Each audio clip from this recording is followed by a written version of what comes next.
Welcome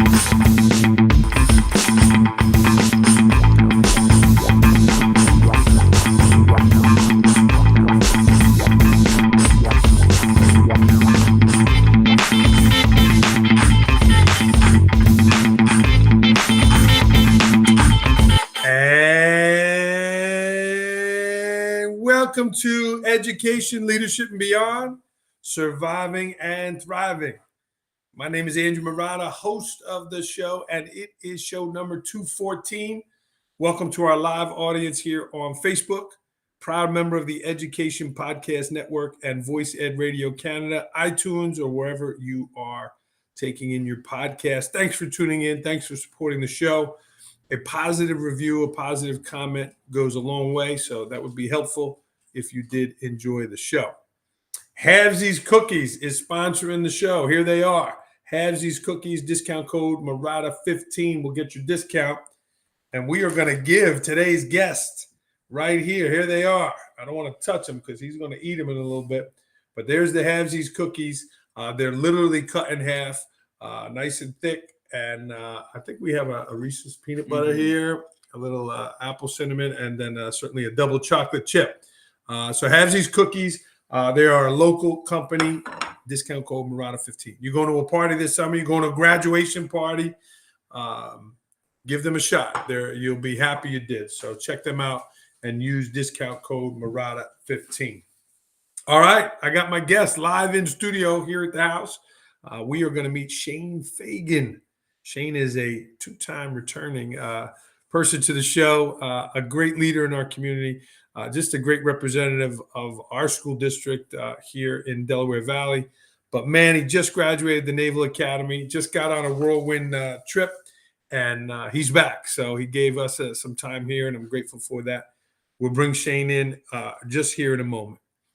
The opening concept here on the program, again, show 214. If you're watching live, jump in with a question or a comment. Leadership, starting early. Shane displayed leadership characteristics as a young man. Again, he was on here as a senior in high school, and now he's graduated the Naval Academy 4 years later. And it's just very inspiring for an educator. His mom is an educator, and I'm an educator, to see these characteristics in a young person and then have them grow, right? He's doing great things now. He's a member of the sprint football team, and it's just really nice to see that. Our job as educators are to notice these things and see these things in young people and help bring them out. And I'm going to ask him that along the way. Who were some people that maybe kind of drew that out of him and said, what, do you think, or I think you can do this, that kind of stuff that kind of maybe planted those seeds to get him at the Naval Academy. But enough of me talking. He's right here. He doesn't have to plug in. Shane, come on into the program. And welcome back. Thank you. Come a little closer so you're in the middle. I won't bite you. I know your buddy Ruby's here. Mm-hmm. Be nice to Shane. Shane Fagan, everyone. Shane, thanks for coming back on the program and making some time. Welcome home. Appreciate it. Yeah. How do you feel? You just graduated, right? Yeah. I'd say pretty surreal. Like you said, I've wanted to do this for as long as I can remember. So now that it's done, at least that part, it's now I got to put it into practice. Yeah. And graduation was when? It's May 27th was the day, but it's like a whole week of celebration leading up. So they had like the Blue Angels come, and like award ceremonies and just like all the pompous and circumstance, and then graduation came and it all went off pretty well. So nice. Yeah. Shane, I talked a little bit about when you were younger and your family in Delaware Valley. Were there some people along the way that kind of said, hey, I think you can do this, or things like that to you that kind of made you think, I want this? Yeah. Starting off with my parents for sure. I think what helped me get to Navy was honestly also being the younger sibling. I got two older siblings, and I would always go with them to their college visits and see what they wanted, didn't want, and all the different presentations at schools. Like I liked a lot of the high academic standards and like great facilities and stuff, but I knew I just wanted something a little bit different. And then obviously like doing sports, like wrestling and football were really important for me. it's like building that, tough, physical and mental character. My coaches, and honestly, it definitely took a village. Like this was not, like one family or like one person that got me there. And that's what I'm going to keep in mind going forward. Yeah, So yeah. And your parents, your siblings, such great people, the Fagan family. So Shane, what is like your title now? You were a cadet, right? Midshipman. Midshipman. Yeah. Sorry, cadets are here. Yeah. Sorry. Yeah. No. Sorry. Yeah. It's okay. It's okay. Okay, I thought I wrote cadet here. No, All right, midshipman. So now do you have what's your rank now? So it's an 01, so it's an ensign. So if you were like Army, Air Force, or Marine Corps equivalent, that would be a second lieutenant. Okay. So and then where do you go from here? What happens now? So I hopefully going to be a submarine officer going forward. So at the end of this November, I'll go down to Charleston. 6 months of nuclear engineering school, 6 months of working on a land-based reactor, getting qualified, and then I will eventually get to my submarine at a port around the country or world, depending on where I go and what I want. So, wow, yeah, Charleston's a great city. I've heard only good things.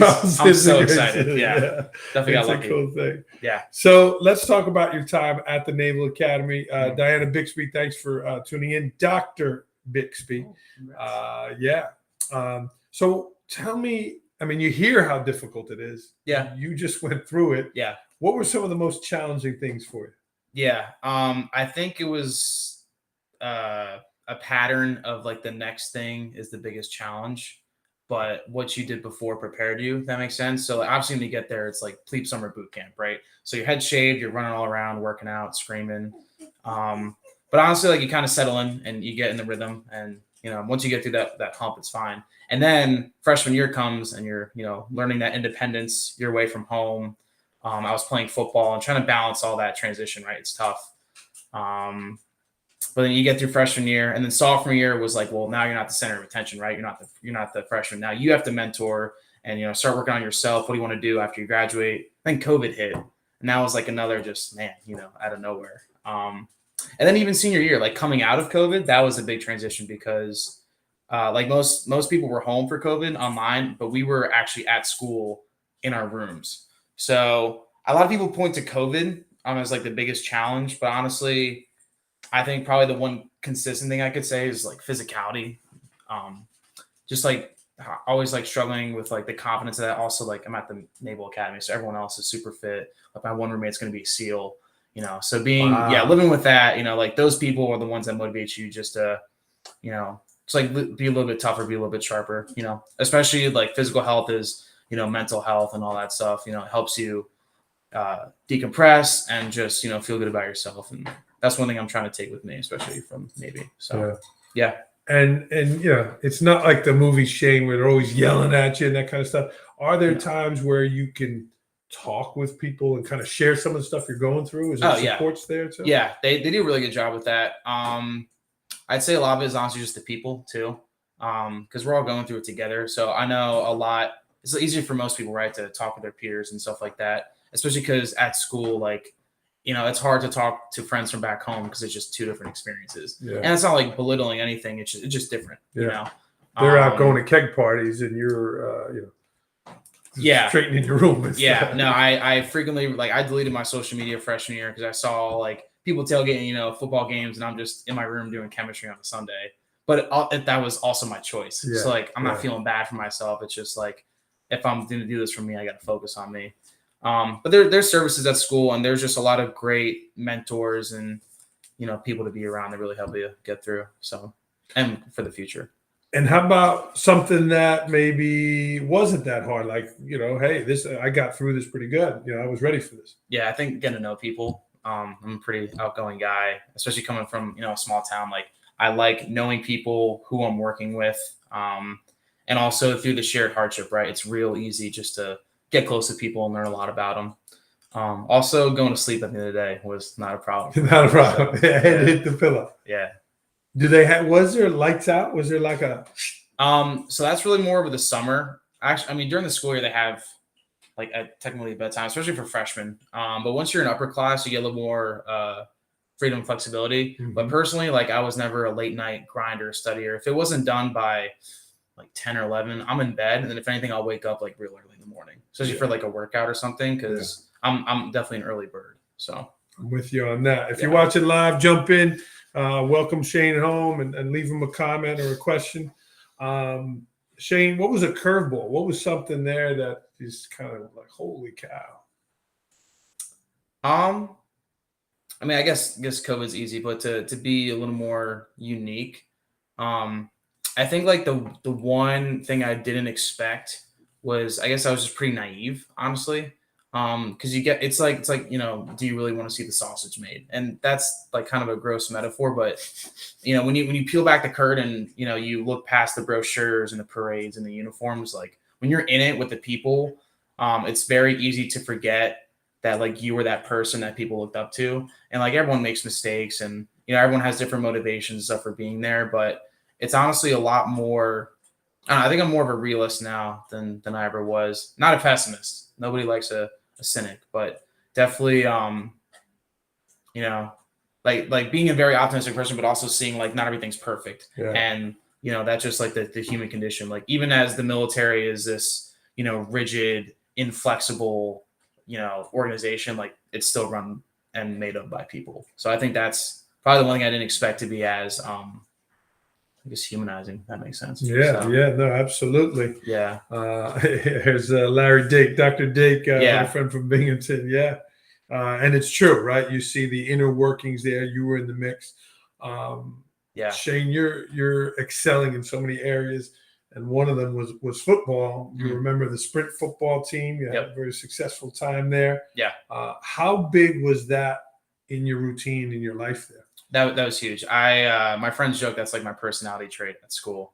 I wanted to do it since a while. Like going in, that was my goal. And like I said, physically it was definitely a struggle. So for those who don't know, sprint football is regular football at the weight limit. So I played O-line. I don't really look like a college lineman. I weigh like 205 right now, but the season weight limit is 178.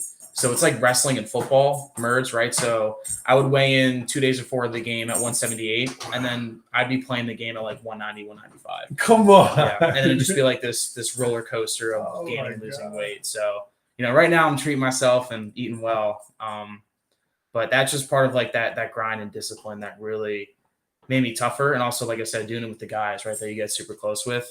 Definitely have a healthy respect for the rivalry between Army and Navy now.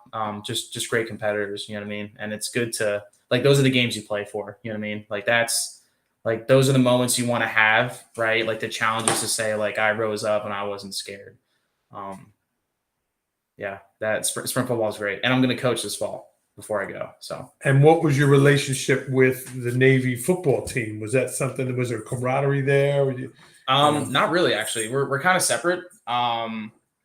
There's some Navy football guys that grad assist for sprint and they get like a different perspective of the culture. What I like about sprint is that we're, I'd say, more of a part of the brigade, like the student body, because the regular Navy football team, like it's a grind, right? It's D1 football, American League conference. They definitely put in a lot more time on the field than we do. But I like that we can balance more of like the academy experience, and we also get to play football, right? Like we don't have, Kenny, Montalolo, and all the coaching staff. Like most of us are just a bunch of guys who played in high school who probably a little bit undersized, but just wanted to keep playing and be around good people. Literally our coaches, for the most part, are active duty military officers. Wow. So that's actually a whole nother dynamic of like, it's your coach, but also it's your superior. But then also you get so much more exposure about the fleet, right? Like what you see about Marines or submariners or stuff like that, that really make you, want to go in that community, or also just, take a leadership lesson to apply later, which I love and I wouldn't trade. So. Shane, did you come here? I'm going to take this collar off. Did you have an experience during your playing time that like you were down a certain amount of points, or something rally, or just something that happened that kind of stuck with you now that you could take as a leadership lesson? Yeah. I'd say probably the championship this year against Army. We were undefeated this year, and we had lost to Army the last 2 times. So we lost a championship my sophomore year, and then we only got to play one game during COVID. And and we lost. And that was a huge disappointment because we practiced all fall in COVID, fighting tests and, distancing just to not play our best, right? Mm. It was like classic, we beat ourselves. And so we were undefeated. We had already beaten Army in the year, but it's hard to beat the same team twice, right? Yeah. So we were in the championship and we were down 7-3. And I think it's the fourth quarter, and I should remember this more, but we were just struggling, right? Like they were keying on us, and like I said, like they're a good team. Like it's like we dominate the league for sure. And really weren't gaining anything on the outside. Passing wasn't working. Like we can't just keep grounding and pounding up the middle because obviously like it's Navy football, but they're gonna key on that. So and we got lucky this one time, but before we went out to the field, I was on the sideline and I'm nervous, right? And I'm the senior like position captain for the O-line. Right. So I'm like the center, I snap the ball, but also like I'm the guy that people got to look to unite the guys, right?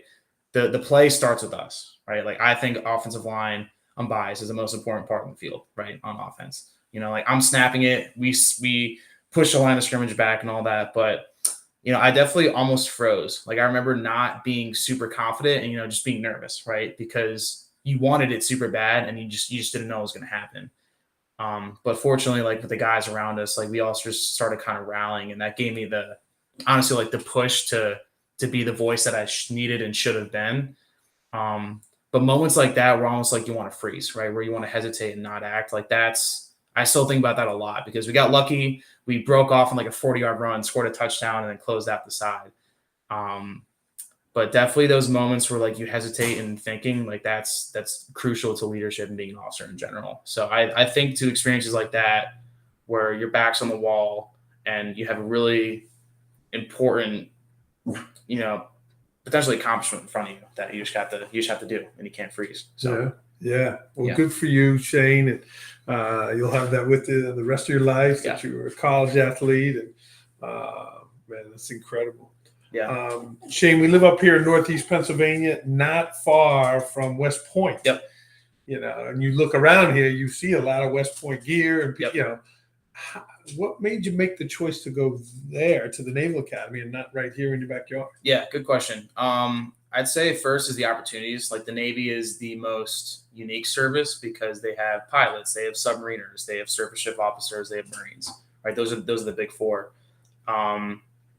And Army, right? It's just a little bit more streamlined. I think that also in my family, we have a lot of naval service. Like my dad was in the Navy and he saw the world, right?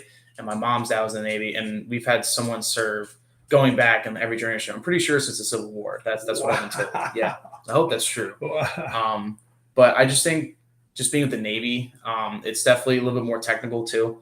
I like the people there better, honestly, not to, like knock on West Point, but, each institution is different, right? Like imagine, your Army infantryman from the Pacific or Band of Brothers, right? But then imagine like your Navy sailor, in like Greyhound or another similar movie, right? Like I think I saw myself more as like a Navy sailor, even a Marine, but definitely in the Navy. And I like it's super fraternal, right? Like a very close knit service, a lot of travel opportunities, a lot of like opportunities for after the military, right? The Navy does a good job with that. Because out of high school, I didn't really know exactly what I wanted to do, but I knew I wanted to do something great. So I figured the Navy would give me a whole bunch of things to choose from before I was comfortable with that decision. So, well, we're proud of you, Shane. I work with young people, Port Jervis, and here in DV. What would you say that a teenager who might be looking at you saying, "Damn, I want to do that one day"? What would you say is the mix of things that you need? I mean, I try to do it all. I think the biggest regret I or anyone could have is just leaving stuff on the table, right? Like not knowing you didn't give your all and just kind of honestly settled, right? Because you're not done until it's over. I've been super fortunate to go to DV and take advantage, Delaware Valley, and take advantage of all the opportunities that are offered. Same thing at Navy, right? Like I got to play sprint, do different leadership things and volunteer. Because school's what you make of it, right? If you're not taking advantage of the opportunities in front of you, then you're going to have a bad perception of your education, because your education is partially on you too, right? You can have the best teachers or support staff in the world, but if you're not making that effort yourself, then it's not for anything, right? So I would say definitely take advantage of opportunities. Also, like, know your limits, right? You don't want to overwhelm yourself, but I found that taking on as much as I can, right, just keeps building up my tolerance for time management, leadership, meeting people, especially like I was in band and football, right? So you're hitting like both extremes of people. Um, yeah, I would say just really try and like expand your network and do as much as you can. And you're doing that. Well, yeah, here's Larry Dake again. Yeah, good point, Larry. Shane, you talked a little bit about the academic stresses that being a freshman, going through this thing, playing football. And, I'm glad your parents are doing well now. Yeah. But unbelievably, they both hit cancer Yeah. right around the same time. And Fagan, so happy you pulled through this. How was that for you being down there at the Naval Academy and knowing what your parents were going through here? Yeah, that's probably the most frustrated I've ever been. Like, honestly, just always kind of had the thought that they were going to get through. But those were some pretty sad face times because I was at school, not even like in the Navy deployed. I was in Annapolis in my room 22 hours a day doing online classes, So that was the frustrating part because I knew I could have been home, physically. And then also that summer, I was off all summer. I wasn't home a single day because I had to go do trainings and, prepare myself. But that, again, like, that's also my choice, right? And I know at the same time, like, I'm making my mom and dad proud because that's, that's part of the service and whatnot. But as much as like I was, upset and just hoping they were going to be okay, I also had, my friends to lean on at school, and also like me, reminding myself, well, like, I'm here for a reason, right? And I'm going to make my mom and dad feel better knowing that I'm putting out my best effort here, if that makes sense. So it makes a lot of sense. Yeah. We had a chance to speak with them a little bit, and they are proud of you, and we're proud of you. And it's great what you're doing. You know, it's great what you're doing, and I'm glad they're healthy here.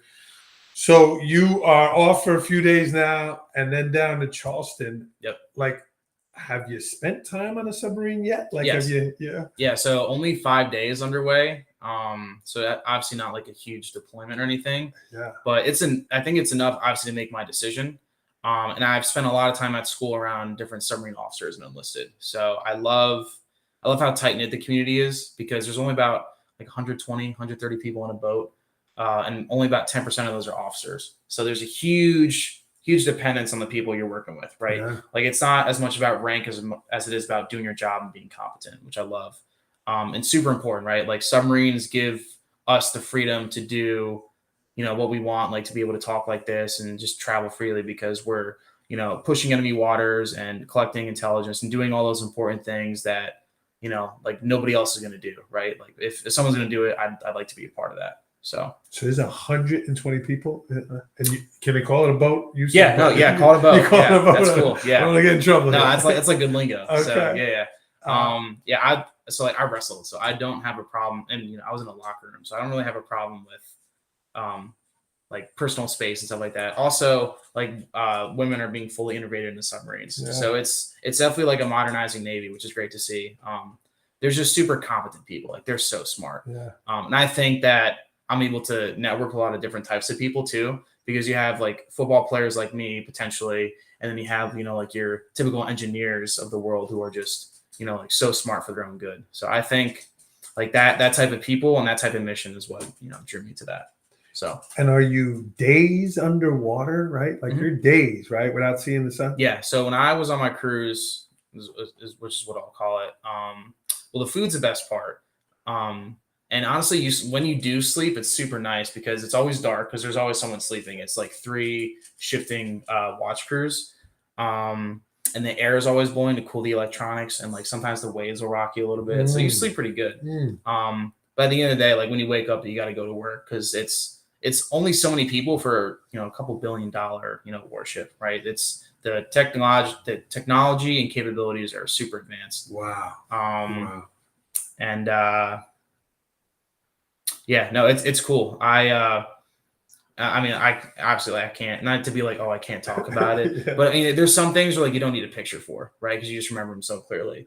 Whether it's like if you're on the surface, like seeing the stars at night, or seeing like a beautiful, bright, blue sky and just nothing around you, or just like those little interactions you have with guys on the crew, when you're just up at night, just, on launch. So it's cool.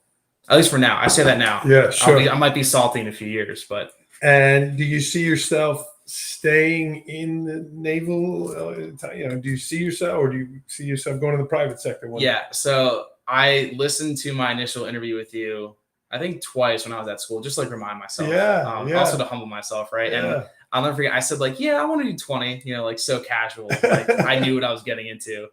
I will say COVID definitely changed my mind. When you're home and reflecting, I'm in for at least about 5 to 6 years. That's like my guaranteed. That's part of like it's 5 minimum. Yeah. Correct. Yeah. But just because of, just maybe want to stay a little bit longer, do something else, I'd probably be at least 6. And honestly, we'll see what the world looks like in that time, because it's very changing and volatile. But we'll see. I definitely want to do service, if that makes sense. Like I'm not interested in like going to the private sector and making all this money. Like I think I'm gonna find fulfillment in what I do first, and then the money's gonna come, because I'm already off to a great start, like in the Navy, right? I didn't have to pay tuition and all that stuff for school, and now this is my service that, especially like in any economy, like I know I have a job, and that's good.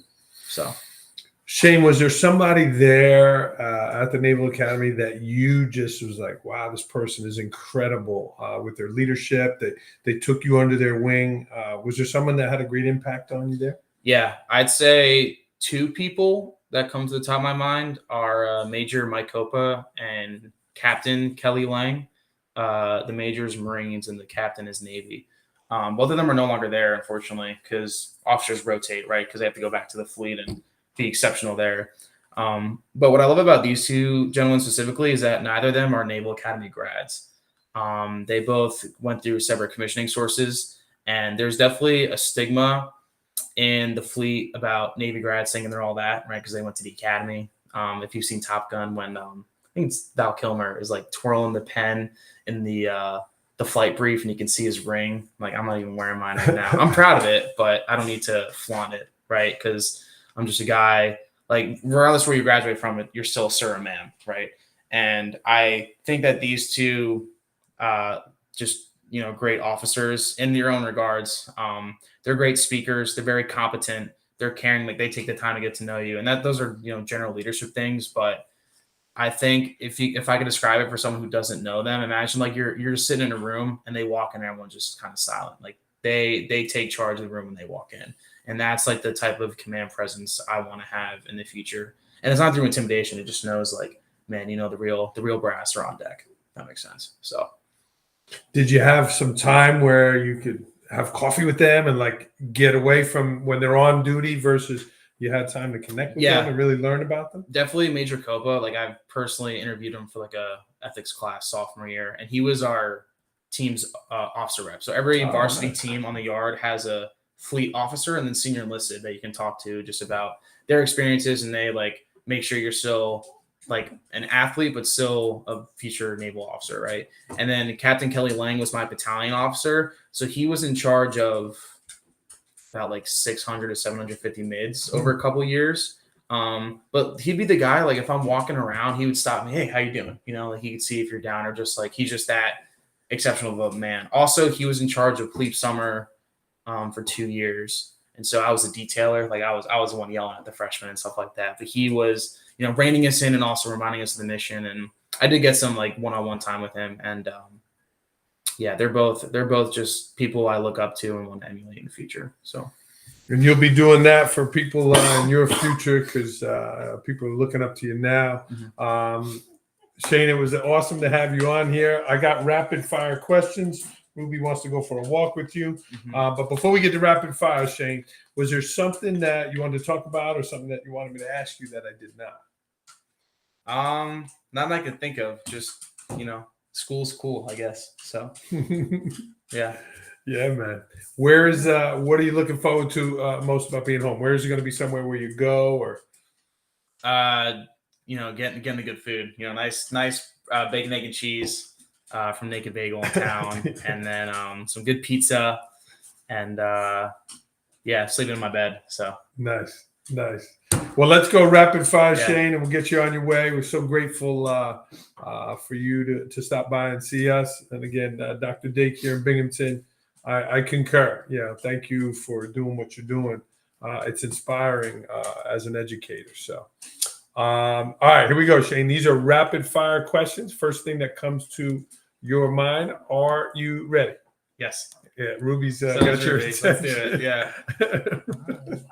Yeah. Ruby, his dog's going to get jealous here. Yeah. All right, Shane, last book you read. Boys in the Boat. We have it. Yeah. Matthew And I I read was that. just in Seattle reading it Yeah. on the plane. So very ironic timing. Great book. Yeah. Washington State. Yeah. Yep. Last movie you saw. Office Space. Okay. Yeah. Favorite dish. You've talked a lot about eating. What's your favorite dish? I'm a sucker for honey barbecue and garlic parm wings. So, yeah. You're going to be doing a lot of traveling here. Where's been your favorite place to travel so far? Greece. First time I left the country was for spring break this year through school, and I was there for a week, and it was awesome. Big history guy. Did you hear that, Claire? I'm taking her next year. Nice.